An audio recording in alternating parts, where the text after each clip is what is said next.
أعوذ بالله من الشيطان الرجيم. بسم الله الرحمن الرحيم. قال فما خطبكم أيها المرسلون؟ قالوا إنا أرسلنا إلى قوم مجرمين لنرسل عليهم حجارة من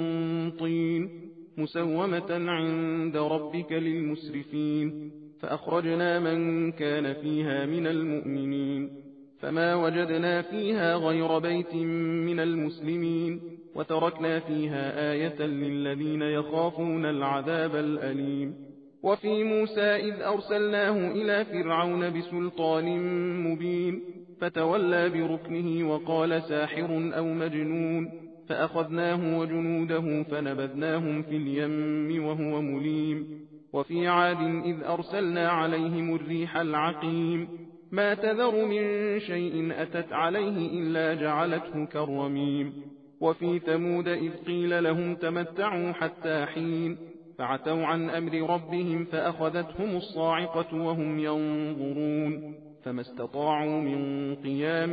وما كانوا منتصرين. وقوم نوح من قبل إنهم كانوا قوما فاسقين. والسماء بنيناها بأيد وإنا لموسعون والأرض فرشناها فنعم الماهدون. ومن كل شيء خلقنا زوجين لعلكم تذكرون. ففروا إلى الله إني لكم منه نذير مبين ولا تجعلوا مع الله إلها آخر إني لكم منه نذير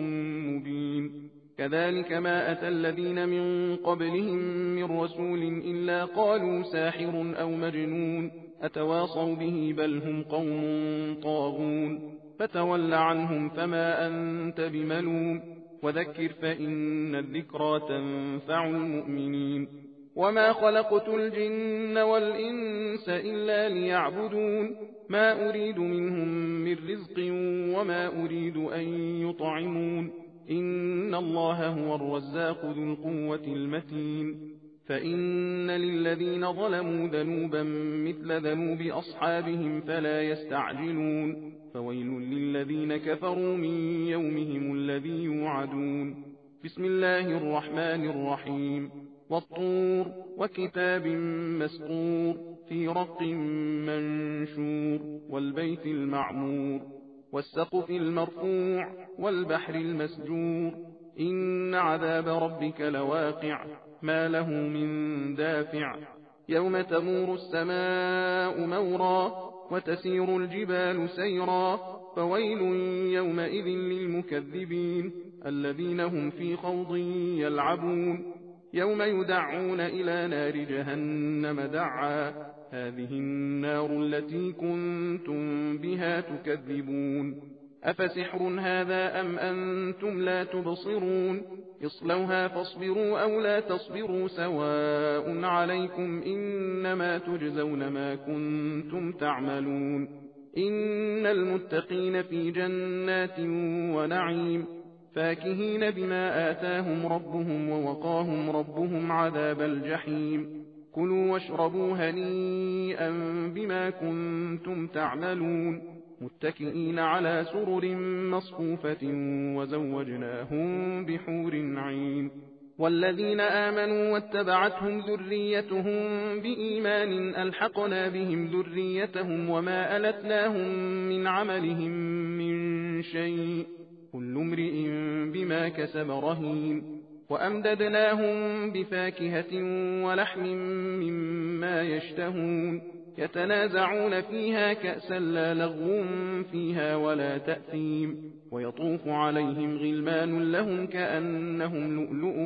مكنون. وأقبل بعضهم على بعض يتساءلون قالوا إنا كنا قبل في أهلنا مشفقين فمن الله علينا ووقانا عذاب السموم إنا كنا من قبل ندعوه إنه هو البر الرحيم.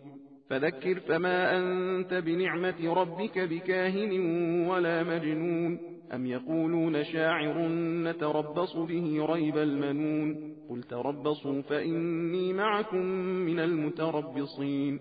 أم تأمرهم أحلامهم بهذا أم هم قوم طاغون أم يقولون تقوله بل لا يؤمنون فليأتوا بحديث مثله إن كانوا صادقين أم خلقوا من غير شيء أم هم الخالقون أم خلقوا السماوات والأرض بل لا يوقنون أم عندهم خزائن ربك أم هم المسيطرون أم لهم سلم يستمعون فيه فليأت مستمعهم بسلطان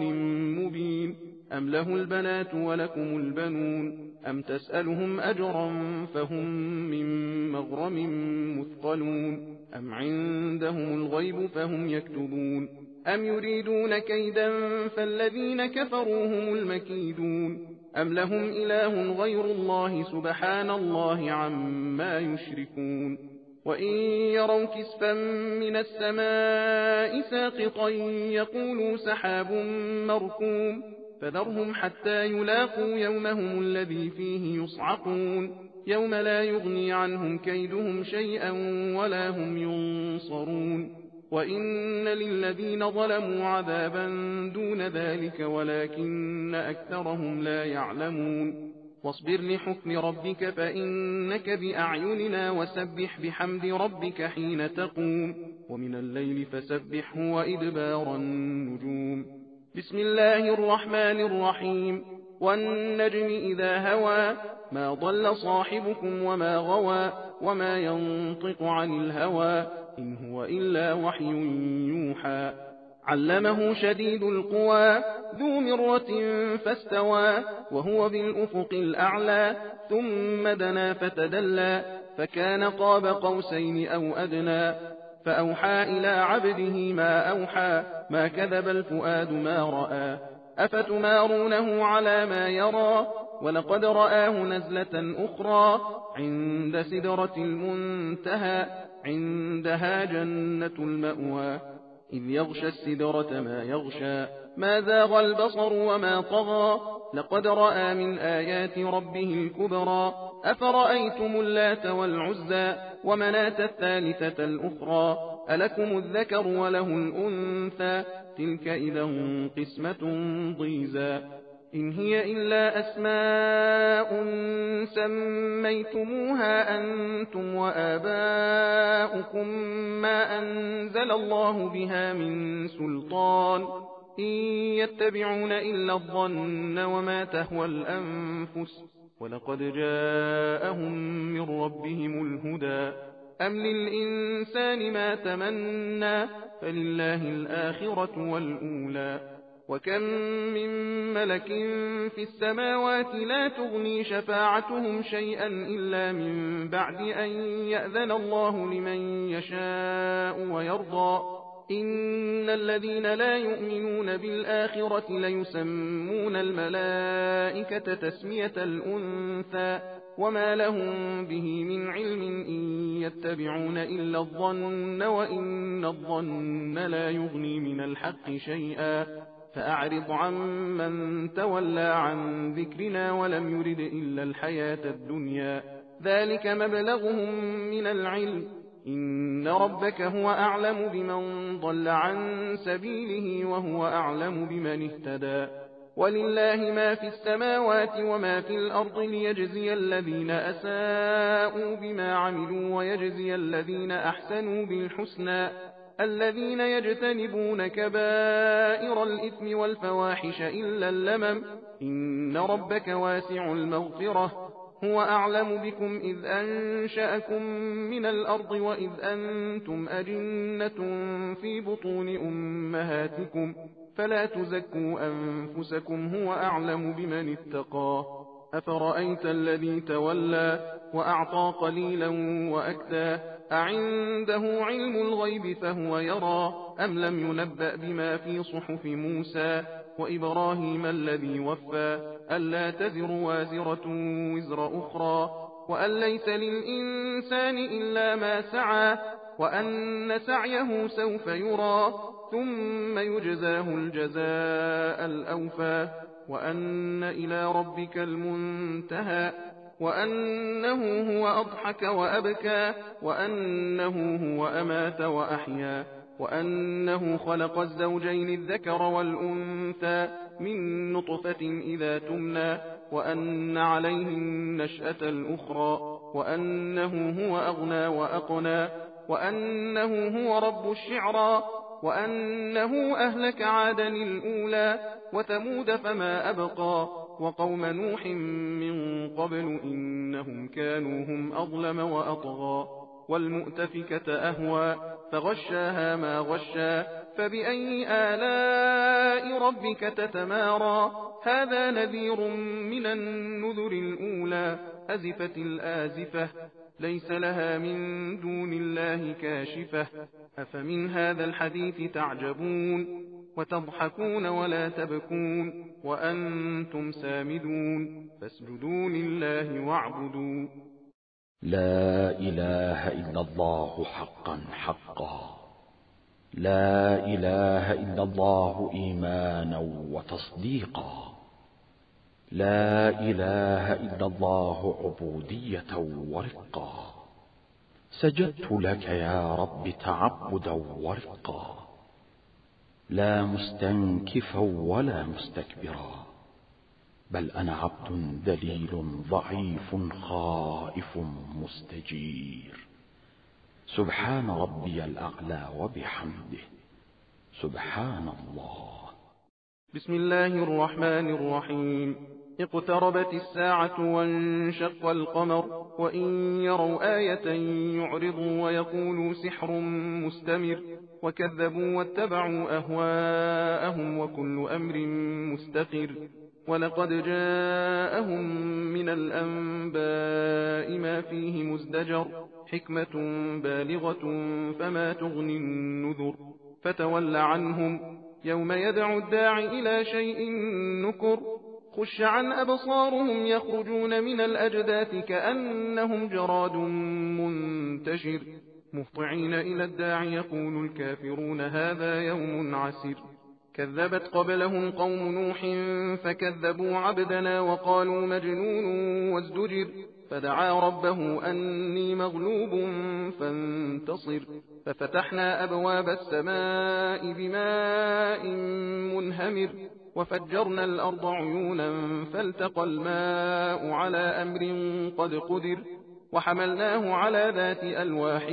ودسر تجري بأعيننا جزاء لمن كان كفر ولقد تركناها آية فهل من مدكر فكيف كان عذابي ونذر ولقد يسرنا القرآن للذكر فهل من مدكر كذبت عاد فكيف كان عذابي ونذر إنا أرسلنا عليهم ريحا صرصرا في يوم نحس مستمر تنزع الناس كأنهم أعجاز نخل منقعر فكيف كان عذابي ونذر ولقد يسرنا القرآن للذكر فهل من مدكر كذبت ثمود بالنذر فقالوا أبشرا منا واحدا نتبعه إنا إذا لفي ضلال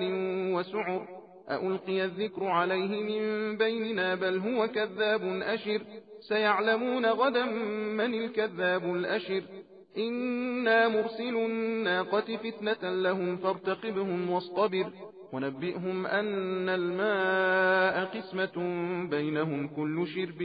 محتضر فنادوا صاحبهم فتعاطى فعقر فكيف كان عذابي ونذر إنا أرسلنا عليهم صيحة واحدة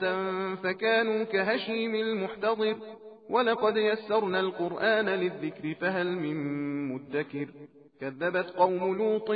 بالنذر إنا أرسلنا عليهم حاصبا إلا آل لوط نجيناهم بسحر نعمة من عندنا كذلك نجزي من شكر ولقد أنذرهم بطشتنا فتماروا بالنذر ولقد راودوه عن ضيفه فطمسنا أعينهم فذوقوا عذابي ونذر ولقد صبحهم بكرة عذاب مستقر فذوقوا عذابي ونذر ولقد يسرنا القرآن للذكر فهل من مدكر ولقد جاء آل فرعون النذر كذبوا بآياتنا كلها فأخذناهم أخذ عزيز مقتدر أكفاركم خير من أولئكم أم لكم براءة في الزبر أم يقولون نحن جميع منتصر سيهزم الجمع ويولون الدبر بل الساعة موعدهم والساعة أدهى وأمر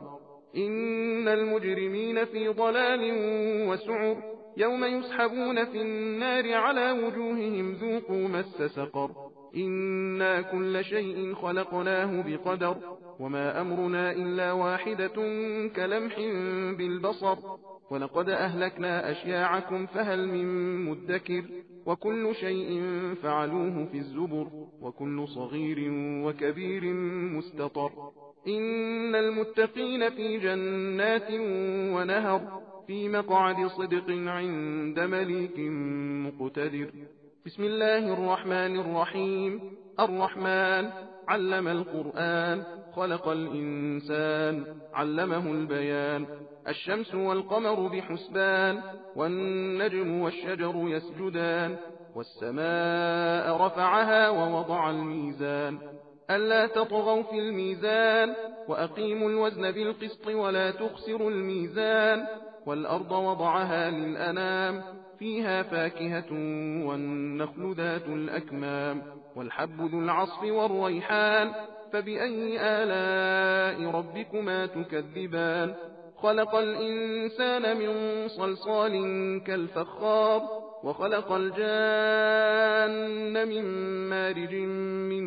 نار فبأي آلاء ربكما تكذبان رب المشرقين ورب المغربين فبأي آلاء ربكما تكذبان مرج البحرين يلتقيان بينهما برزخ لا يبغيان فبأي آلاء ربكما تكذبان يخرج منهما اللؤلؤ والمرجان فبأي آلاء ربكما تكذبان وله الجوار المنشآت في البحر كالأعلام فبأي آلاء ربكما تكذبان كل من عليها فان ويبقى وجه ربك ذو الجلال والإكرام فبأي آلاء ربكما تكذبان يسأله من في السماوات والأرض كل يوم هو في شأن فبأي آلاء ربكما تكذبان سنفرغ لكم أيها الثقلان فبأي آلاء ربكما تكذبان يا معشر الجن والإنس إن استطعتم أن تنفذوا من أقطار السماوات والأرض فانفذوا لا تنفذون إلا بسلطان فبأي آلاء ربكما تكذبان يرسل عليكما شواظ من نار ونحاس فلا تنتصران فبأي آلاء ربكما تكذبان فإذا انشقت السماء فكانت وردة كالدهان فبأي آلاء ربكما تكذبان فيومئذ لا يسأل عن ذنبه إنس ولا جان فبأي آلاء ربكما تكذبان يعرف المجرمون بسيماهم فيؤخذ بالنواصي والأقدام فبأي آلاء ربكما تكذبان هذه جهنم التي يكذب بها المجرمون يطوفون بينها وبين حميم آن فبأي آلاء ربكما تكذبان ولمن خاف مقام ربه جنتان فبأي آلاء ربكما تكذبان ذواتا أفنان فبأي آلاء ربكما تكذبان فيهما عينان تجريان فبأي آلاء ربكما تكذبان فيهما من كل فاكهة زوجان فبأي آلاء ربكما تكذبان متكئين على فرش بطائنها من استبرق وجنى الجنتين دان فبأي آلاء ربكما تكذبان فيهن قاصرات الطرف لم يطمثهن إنس قبلهم ولا جان فبأي آلاء ربكما تكذبان كأنهن الياقوت والمرجان فبأي آلاء ربكما تكذبان هل جزاء الإحسان إلا الإحسان فبأي آلاء ربكما تكذبان ومن دونهما جنتان فبأي آلاء ربكما تكذبان مدهامتان فبأي آلاء ربكما تكذبان فيهما عينان نضاختان فبأي آلاء ربكما تكذبان فيهما فاكهة ونخل ورمان فبأي آلاء ربكما تكذبان فيهن خيرات حسان فبأي آلاء ربكما تكذبان حور مقصورات في الخيام فبأي آلاء ربكما تكذبان لم يطمثهن إنس قبلهم ولا جان فبأي آلاء ربكما تكذبان متكئين على رفرف خضر وعبقري حسان فبأي آلاء ربكما تكذبان تبارك اسم ربك ذي الجلال والإكرام بسم الله الرحمن الرحيم إذا وقعت الواقعة ليس لوقعتها كاذبة خافضة رافعة إذا رجت الأرض رجا وبست الجبال بسا فكانت هباء منبثا وكنتم أزواجا ثلاثة فأصحاب الميمنة ما أصحاب الميمنة وأصحاب المشأمة ما أصحاب المشأمة والسابقون السابقون أولئك المقربون في جنات النعيم ثلة من الأولين وقليل من الآخرين على سرر موضونة متكئين عليها متقابلين يطوف عليهم ولدان مخلدون بأكواب وأباريق وكأس من معين لا يصدعون عنها ولا ينزفون وفاكهة مما يتخيرون ولحم طير مما يشتهون وحور عين كأمثال اللؤلؤ المكنون جزاء بما كانوا يعملون لا يسمعون فيها لغوا ولا تأثيما إلا قيلا سلاما سلاما وأصحاب اليمين ما أصحاب اليمين في سدر مخضود وطلح منضود وظل ممدود وماء مسكوب وفاكهة كثيرة لا مقطوعة ولا ممنوعة وفرش مرفوعة إنا أنشأناهن إنشاء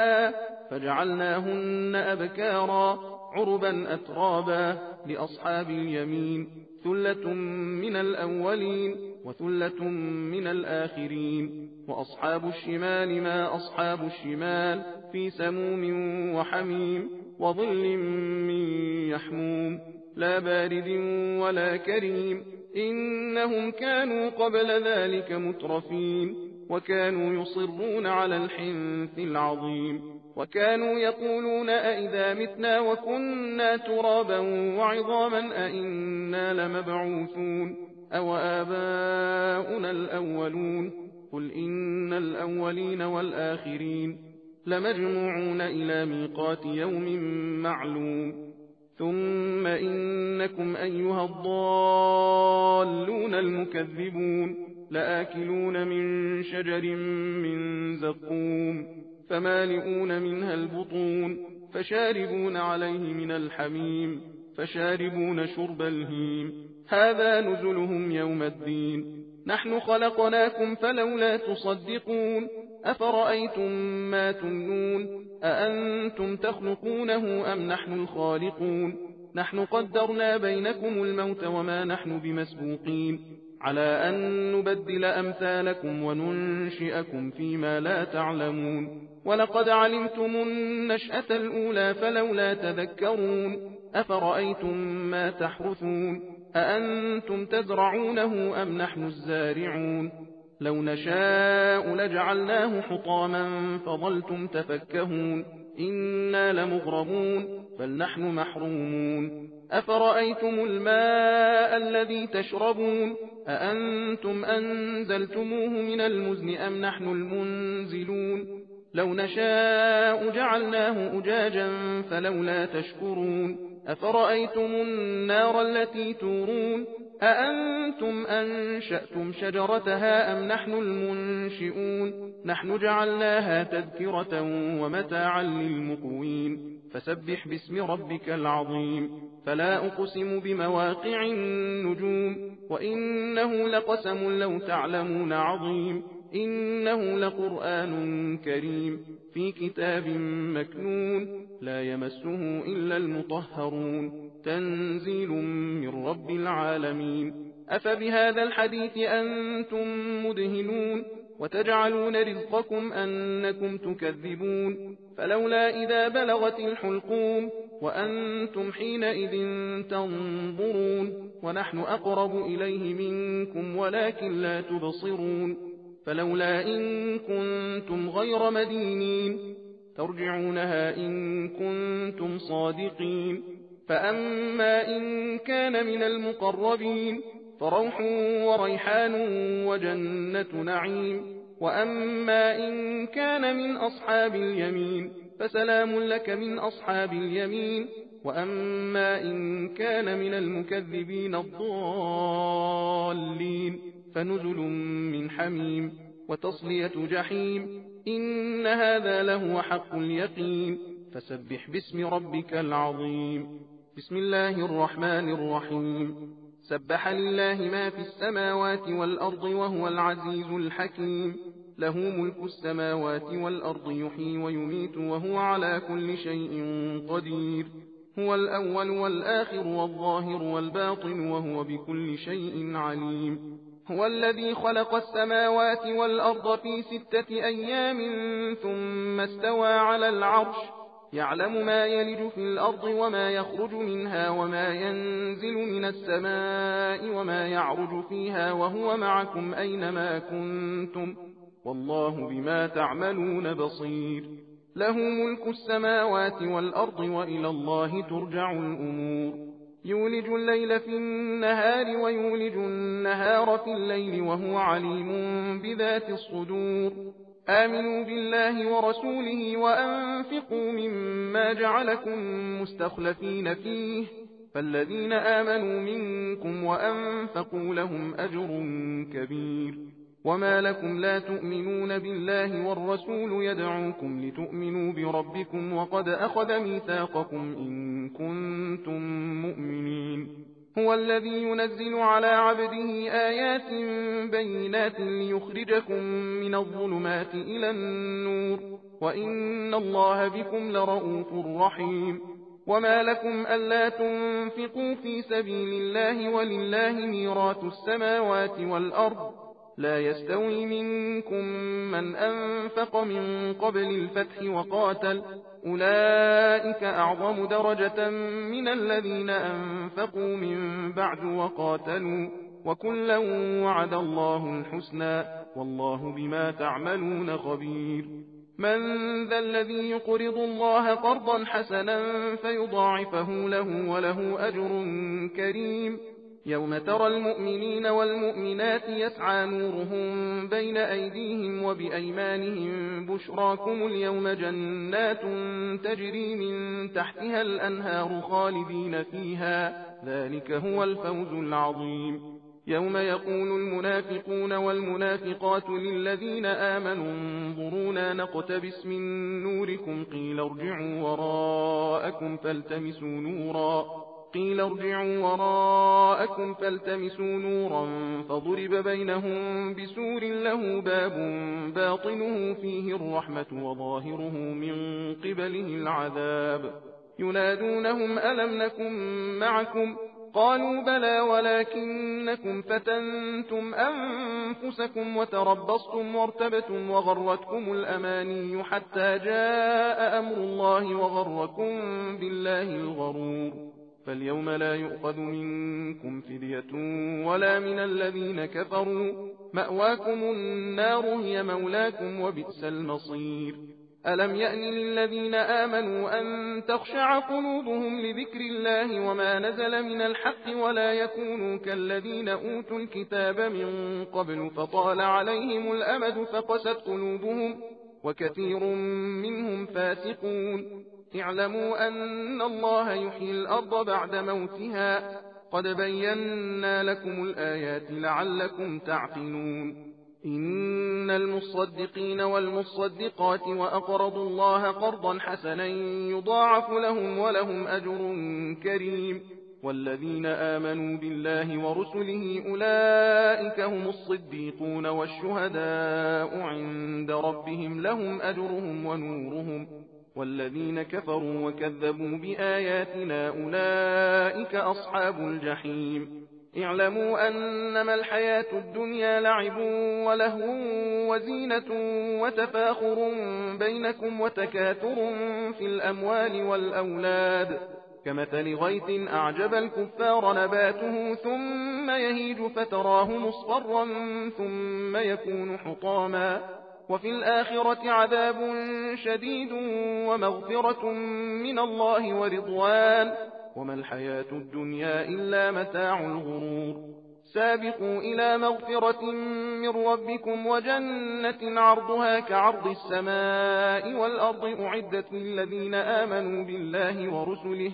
ذلك فضل الله يؤتيه من يشاء، والله ذو الفضل العظيم. ما أصاب من مصيبة في الأرض ولا في أنفسكم إلا في كتاب من قبل أن نبرأها، إن ذلك على الله يسير. لكي لا تأسوا على ما فاتكم ولا تفرحوا بما آتاكم، والله لا يحب كل مختال فخور. الذين يبخلون ويأمرون الناس بالبخل، ومن يتول فإن الله هو الغني الحميد.